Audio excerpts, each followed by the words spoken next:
Public ఇప్పుడు మా రాముల తాత వచ్చే యాల కదా మరి పెద్ద మనిషి ఏ ముంగటేసుకున్నాడు అరుచుకుందాం పాండ్రి.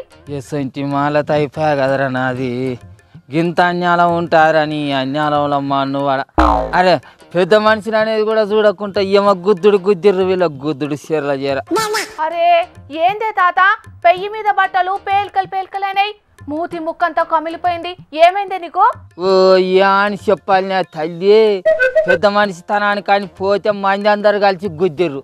మరి వాళ్ళు గుద్దుకుంటా అంటే నడిమితో పోయినందుకు ఆ గుద్దులు నాకు తగిలినాయో తెలియదు, లేకపోతే అందరు కలిసి కావాలని నన్ను గుద్దిర్రో తెలియదు. కానీ గుద్దుడు అయితే గట్టిగానే గుద్దిర్రు. ఏమో గుద్దుడు. ఇంతకు ఎందుకు గుద్దిన్లు? నువ్వు ఏడిపోతే గుద్దిన్లు అది చెప్పు ముసలోడా.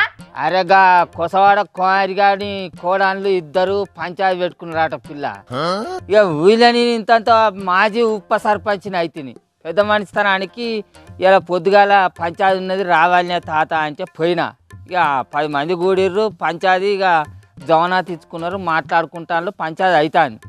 ఇక అయితే వాళ్ళో మాట్లాడు వీళ్ళో మాట్లాడు, వాళ్ళో మాట్లాడు వీళ్ళో మాట్లాడు, పంచాయతీ మరింత ముదిరి ఒకరికోలు గుద్దుకుంటారు. అరే పెద్ద మనుషులను పిలిపించుకొని కొట్టుకుంటారా వద్ద ఆగుర్రి అని చెప్పి నేను నడిమిత్తకు పోయి అట్లా ఆగబడదామని సూచన గంతే. మరి వాడు వీడు కావాలనే గుద్దిర్రో ఎంత గుద్దిలో తెలియదు, కానీ ఆ పిడి గుద్దులన్నీ నా మీద తూటాలై పేళ్ళాయి. ఇక చూడు ఏ మీద బట్టలు ముక్కు మూతి నా ఎక్కడికి వచ్చేటట్టుందా. పెద్ద మనిషిని ఇజ్జతికి మూసుకొని సపరేట్ ఇంటి మొక్కని వస్తాను. ఎవరిని ఏమంటా మరి నీకేమందమని పోయినావు ముసలోడా? పెద్ద మనిషి లెక్క ఉండక ఎందుకు నీకు ఈ లేని పని పంచాయతీలు? అరే ఊళ్ళో నేను మాజీ ఉప సర్పంచ్ అన్నప్పుడు నన్ను పంచాయతీలకు పిలువరా అని పిలిచినప్పుడు పోవద్దా? మాట మర్యాద ఉంటుందా? అయినా వాళ్ళు గుద్దినందుకు నాకు కోపం లేదు. మన రేవంత్ సార్ సర్కార్ మీద నాకు బాగా మండుతుంది, కోపం వస్తుంది. అగో నడిమిట్ల సర్కార్ ఏమన్నదని కోపం వస్తుంది నీకు? అరే సర్కారు జల్లిన ఈ సర్పంచ్ ఎలక్షన్లు పెట్టేది ఉంటే ఎవరో ఒకరు సర్పంచ్గా గెలుతురు కదా. ఈ పంచాయతీలన్నీ ఆయనే చూసుకుని కదా.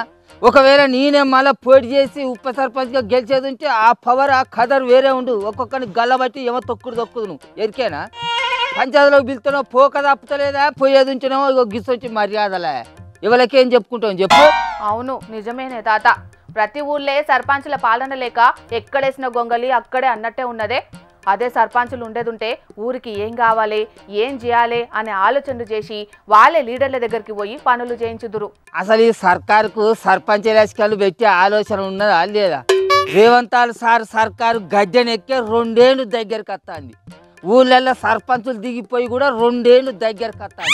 అయినా కూడా సర్కారు ఇంతవరకు సర్పంచ్ ఎలక్షన్లు ఎందుకు పెడతలేదు అని బయట జనాలు ఎంతమంది ఎన్నితీర్లు అనుకుంటారో ఎరికేనా? అరే సర్కార్ కూడా స్థానిక ఎలక్షన్లు పెట్టేటందుకు శాన్య తిప్పలు పడుతున్నదే.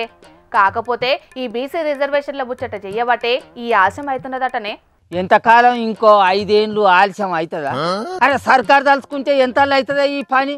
కానీ మరి ఎందుకో సర్కారు వెనకడుగు వేయాలనే చూస్తున్నట్టున్నా. అగో సర్కారు ఎందుకు వెనకడుగు ఎత్తదే? నువ్వు నీ మాటలు గాని.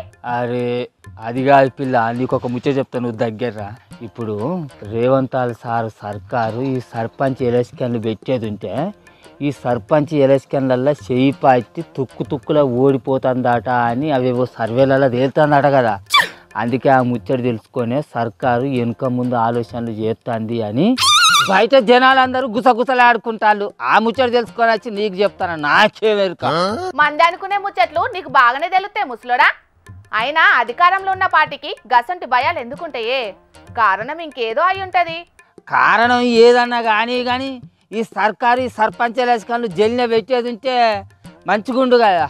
ఆలస్యం చేస్తా అంటే బయట 4 తీరులో మాట్లాడుకోవచ్చు.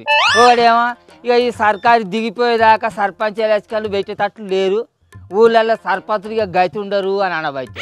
ఇక ఇంకొకటేమో ఇక సర్పంచ్ ఎలక్షన్లు పెట్టేది ఉంటే చేయిపాటి సర్కారు ఓడిపోతుందేమోనన్న భయంతో వీళ్ళ పాలన మీద వీళ్ళకే నమ్మకం లేకనే సర్పంచ్ ఎలక్షన్లు పెడతలేరు అని మాట్లాడుకోవచ్చు. ఇక మేమేమని మాట్లాడుకోవాలి చెప్పరాదు, అధికార పార్టీ కార్యకర్తలం అయి ఉంది. నువ్వేమనుకునేది ఏం లేదు కానీ సపోర్ట్ చేయక ఇంటికి పోయి ఆ దెబ్బలకింత జెండు బాంబు రుద్దుకపో. ఇక చేసేదేమున్నది, మంది దాన్నుడు ఇంటికి పోయినాక మందు రుద్దుకున్నాడు, మాకున్న పనే కదా.